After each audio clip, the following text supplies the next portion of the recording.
Study IQ IAS, अब तैयारी हुई affordable. How China is killing its billionaires. Welcome to study IQ। मेरा नाम है आदेश सिंह। दोस्तों, जब आदमी के सितारे गर्दिश में होते हैं तो उसकी हालत कैसी हो जाती है, ये चीनी अरबपतियों को देखकर अंदाजा लगाया जा सकता है। कभी एशिया के दूसरे सबसे अमीर माने जाने वाले चीनी अरबपति हुई कायान की नेटवर्थ में 93% की गिरावट दर्ज की गई है। हुई कायान कर्ज में इतने डूब गए कि उन्होंने इससे उबरने के लिए अपना जहाज तक बेच डाला। ब्लूमबर्ग इंडेक्स की रिपोर्ट के अनुसार चीनी अरबपति हुई कायान की संपत्ति घटकर केवल $3 अरब रह गई है। बताया जा रहा है कि उनके ऊपर $300 अरब की देनदारी है। लेकिन आप सोच रहे होंगे कि इसमें कौन सी नई बात है। अक्सर लोग अर्श से फर्श पर आते हैं। बिल्कुल दोस्तों, कोई नई बात नहीं है। हाँ, लेकिन एक हैरान करने वाली बात जरूर है, और वो ये कि पिछले कुछ दिनों में ऐसी कहानी चाइना से कुछ ज्यादा ही सुनने को मिल रही है। इससे पहले भी कई अरबपति जैसे Alibaba's founder and billionaire business tycoon Jack Ma, Chinese businessman and investor Guo Guangchang, Chinese actress Fan Bingbing, former Interpol chief Meng Hongwei, ex real estate tycoon Ren Zhiqiang भी तो कंगाल हो गए या फिर कहीं गायब हो गए। इन्हें न सिर्फ अपनी संपत्ति से हाथ धोना पड़ा, बल्कि कईयों को तो जेल और देश छोड़ने तक की नौबत आ गई। ऐसे में सवाल ये उठता है कि आखिर ये अरबपति कंगाल क्यों हो रहे हैं? क्या चाइना में ज्यादा पैसे वाला होना गुनाह बन चुका है? चीन की सरकार ऐसा कर क्यों रही है? आज की इस वीडियो में हम इन सभी सवालों के जवाब जानने की कोशिश करेंगे। सबसे पहले देख लेते हैं कि कितने ऐसे अरबपति हैं जिनके ऊपर चाइना सरकार अब तक अपना शिकंजा कस चुकी है। तो चलिए शुरू करते हैं। Government titans screws on these billionaires. दोस्तों, ये तो हम सभी जानते हैं कि चीन दुनिया की दूसरी सबसे बड़ी अर्थव्यवस्था है। साथ ही यहां पर दुनिया के सबसे ज्यादा अरबपति रहते हैं। लेकिन पिछले कई सालों से इसमें लगातार कमी देखी जा रही है। भयंकर आर्थिक हालात से गुजर रहे चीन में अरबपति कारोबारियों के दिन अच्छे नहीं चल रहे। चीन में कोरोना के कारण रियल एस्टेट सेक्टर में सुनामी आ गई है। कई कंपनियों पर कर्ज की गाज गिरी है। इसी में एक है चाइनीज बिलियनियर हुई कायान की कंपनी एवरग्रैंड।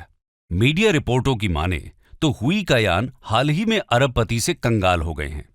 कर्ज में दबने के कारण एवरग्रैंड के चेयरमैन हुई कायान की संपत्ति 93% तक घट गई है। 3 साल पहले हुई कायान के पास $42 अरब की संपत्ति थी, जिसमें $39 अरब की नेटवर्थ साफ हो गई। अब यान की नेटवर्थ महज $3 अरब बची है। न केवल यान, बल्कि कोरोना की शुरुआत के बाद से चीन के 5 सबसे अमीर रियल एस्टेट दिग्गज करीब $65 अरब से ज्यादा की संपत्ति गंवा चुके हैं। अमीरों की वेल्थ पर नजर रखने वाले फोर्ब्स ने साल 2020 में $42 अरब के साथ रियल एस्टेट टाइकून हुई कायान को चीन के दूसरे सबसे रईस व्यक्ति के तौर पर लिस्ट किया था। वहीं बीते 3 साल उनके लिए किसी बुरे सपने की तरह साबित हुए हैं। एक्सपर्ट्स का मानना है कि अगर ये कंपनी डूब जाती है तो चीन में होम बायर्स और फाइनेंशियल सिस्टम को तगड़ा झटका लगेगा। चीन में रियल एस्टेट का जीडीपी में 30% का योगदान है। ब्लूमबर्ग बिलियनियर्स इंडेक्स के अनुसार हुई कायान ने अपने बिजनेस और राजनीति में ब्रिज बनाने के चक्कर में अपनी 93% संपत्ति गंवाई है। इसके अलावा चीनी पीपल्स पॉलिटिकल कंसल्टेटिव कॉन्फ्रेंस में आने वाले नवीनतम संकेत के साथ हुई भी खुद को राजनीतिक रूप से तेजी से अलग थलग पा रहे हैं। बता दें कि सिडनी मॉर्निंग हेरल्ड की रिपोर्ट के अनुसार हुई 2008 से पॉलिटिकल एडवाइजरी बॉडी और 2013 से इसकी एलीट 300 सदस्यीय स्थायी समिति का हिस्सा थे। लेकिन उन्हें पिछले साल वार्षिक सम्मेलन में शामिल नहीं किया गया, क्योंकि उनका प्रॉपर्टी एम्पायर देश के क्रेडिट संकट का सबसे बड़ा शिकार बन गया था। हुई कायान से पहले इस लिस्ट में कई नाम शामिल थे। सबसे पहले हम बात करेंगे दुनिया के शीर्ष अरबपतियों में शुमार अलीबाबा और एंट ग्रुप के फाउंडर जैक मा की। जैक तब से किसी के संपर्क में नहीं है जब से उन्होंने अक्टूबर 2020 में एक शिखर सम्मेलन में चाइनीज रेगुलेटर्स के खिलाफ स्टाइफलिंग इनोवेशन में उनके प्रयासों के विरोध में बोला है। दुनिया भर में करोड़ों लोगों के आदर्श रहे जैक मा ने चीन की रेगुलेटर्स और सरकारी बैंकों की आलोचना की थी और सरकार से आह्वान किया था कि ऐसे सिस्टम में बदलाव किए जाएं जो बिजनेस में नई चीजें शुरू करने के प्रयास को दबाने की कोशिश कर रहा है। उन्होंने चीन के मौजूदा बैंकिंग सिस्टम और फाइनेंशियल रेगुलेटरी स्ट्रक्चर पर भी सवाल उठाए थे, जिसके बाद कम्युनिस्ट रूल्ड कंट्री में जैक के ये क्रिटिकल रिमार्क्स उनके ऊपर ही भारी पड़ गए। जैक पर चीनी सरकार ने जांच बिठाई और उन्हें गायब कर दिया गया। दोस्तों, जैक मा पहले ऐसे अरबपति नहीं थे जो राह चलते गायब हो गए। इनसे पहले दिसंबर 2015 में एक रिपोर्ट सामने आई थी कि चाइनीज बिजनेसमैन और इन्वेस्टर गुओ गुआंगचांग लापता हो गए हैं। गुओ गुआंगचांग को चाइना का वॉरेन बफेट कहा जाता है। बता दें कि वॉरेन बफेट दुनिया के बहुत बड़े इन्वेस्टर हैं। सोशल मीडिया अकाउंट्स के अनुसार इन्वेस्टमेंट कंग्लोमरेट फोसन इंटरनेशनल के फाउंडर एंड चेयरमैन गुओ गुआंगचांग को शंघाई के हवाई अड्डे पर पुलिस ने अरेस्ट कर लिया था। इसके बाद गुओ के इन्वेस्टमेंट कंग्लोमरेट फोसन इंटरनेशनल के स्टॉक टेम्पररी सस्पेंड हो गए थे। और तो और फोसन इंटरनेशनल के अधिकारियों का कहना यह था कि गुओ किसी स्पेशल इन्वेस्टिगेशन में चाइना पुलिस की हेल्प कर रहे हैं। गायब होने के कुछ समय बाद एकदम से गुओ फिर से प्रकट हो गए, जैसे कुछ हुआ ही ना हो। हालांकि उनका गायब होना 2012 में सत्ता में आने के बाद शी जिनपिंग द्वारा शुरू की गई भ्रष्टाचार की कार्रवाई के बीच हुआ था। दोस्तों, सरकार की नजर सिर्फ बिजनेसमैन पर ही नहीं बल्कि मशहूर एक्टर पर भी है। इस लिस्ट में internationally acclaimed Chinese actress Fan Bingbing का नाम भी है, जो 2018 में 4 महीने के लिए रहस्यमय तरीके से लोगों की नजरों से ओझल हो गई। फैन बिंगबिंग 1 दर्जन से अधिक चीनी फिल्मों के साथ साथ एक्समैन फ्रेंचाइज में भी दिखी थी। ये लगभग 4 महीने यानी जुलाई 2018 से अक्टूबर 2018 तक लापता रही थी। बता दें कि उन्हें टैक्स चोरी के मामले में पुलिस ने अरेस्ट किया था। चीनी अधिकारियों को पता चला था कि उन्होंने और उनकी कंपनी ने टैक्स में 248 मिलियन युआन की चोरी की थी। लेकिन असल में बात कुछ और ही थी। दरअसल फैन बिंगबिंग अपने प्रोडक्शन हाउस में एक फिल्म बना रही थी, जिसमें उन्होंने लीड रोल में एक ताइवाई एक्टर को लिया था। दोस्तों, ताइवान और चीन एक दूसरे के विरोधी हैं, जिसकी वजह से हमेशा से ही ताइवानियों का चीन विरोध करता रहा है। अब आप समझ ही गए होंगे कि चाइना ने फैन बिंगबिंग को क्यों अरेस्ट किया था। बिंगबिंग ने जब वापसी की तो उन्होंने पब्लिकली माफी मांगते हुए कहा कि उन्होंने टैक्स से बचने की कोशिशें की थी। खबरों में कहा गया था कि बिंगबिंग को टैक्स और जुर्माने के तौर पर करीब 13 करोड़ डॉलर चुकाने पड़े थे। इसी क्रम में चाइना के ex real estate tycoon Ren Zhiqiang पर भी चाइना सरकार का शिकंजा कस गया था। चाइना के राष्ट्रपति शी जिनपिंग के कट्टर आलोचक रेन शीक्यांग मार्च 2019 में चीनी प्रधानमंत्री के ऊपर एक क्रिटिकल एसे लिखने के तुरंत बाद लापता हो गए थे।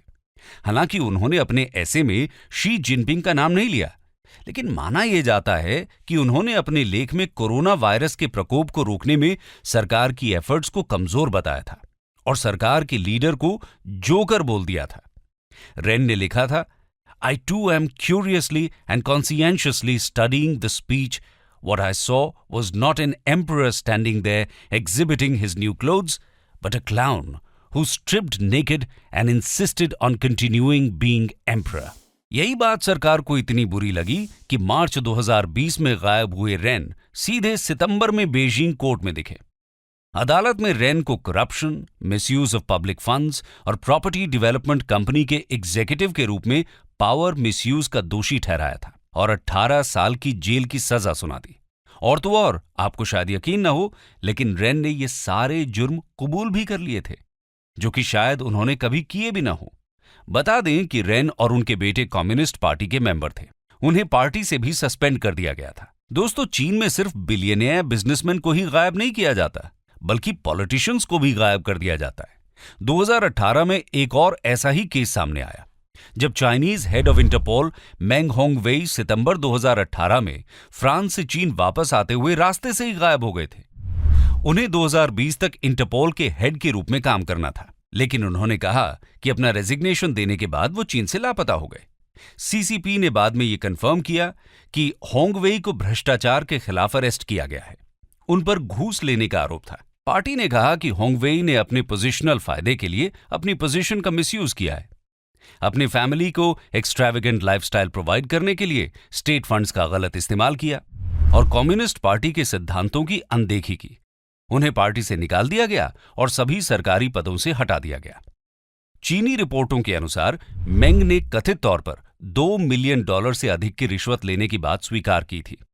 Tianjin number 1 intermediate people's court ने उन्हें 20 लाख युआन का जुर्माना भरने का आदेश दिया था। अदालत ने यह भी आदेश दिया कि वो फैसले के खिलाफ अपील नहीं कर सकते हैं। साथ ही जनवरी 2020 में मेंग को रिश्वत लेने के आरोप में 13.5 साल जेल की सजा सुनाई गई थी। तो ये थे कुछ वो लोग जो अरबपति और पॉलिटिशियंस थे, लेकिन सरकार के साथ मतभेद के कारण उन्हें जेल जाना पड़ा और अपनी संपत्ति से हाथ धोना पड़ा। लेकिन अब सवाल ये है कि चाइना सरकार अपने ही अरबपतियों के साथ ऐसा क्यों करती है? आइए जानने की कोशिश करते हैं। Why is China doing this? दोस्तों, यूं तो हम कह सकते हैं कि एक कम्युनिस्ट देश होने के नाते चाइना द्वारा प्राइवेट प्रॉपर्टी को डिस्पाइज किया जाना स्वाभाविक है।